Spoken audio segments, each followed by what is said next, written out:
Hello and welcome. Thanks for joining the video. Before we start, if you enjoy this content, I'd really appreciate it if you subscribe to the channel and support the work. Your support means a lot, and thank you for watching.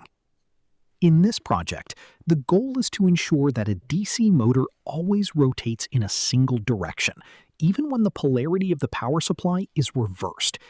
To achieve this, we are using a bridge rectifier, specifically the KBP06M, in combination with a 5-volt DC motor. The negative and positive terminals of the rectifier output are connected directly to the motor terminals. To make the rotation direction more visible, a small piece of tape is attached to the motor shaft as a visual indicator. When we connect the power supply to the AC input terminals of the rectifier, the motor rotates in a specific direction. If we swap the power supply probes, the motor still continues rotating in the same direction. This happens because the bridge rectifier automatically corrects polarity. Regardless of input direction, the output polarity remains fixed, which forces the motor to always rotate in one direction.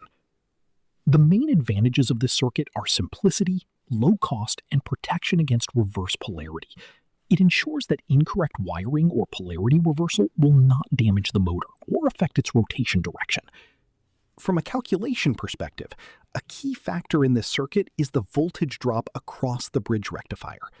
Since current always passes through two diodes at any time, the total drop is approximately 1.2 volts to 1.4 volts for silicon diodes.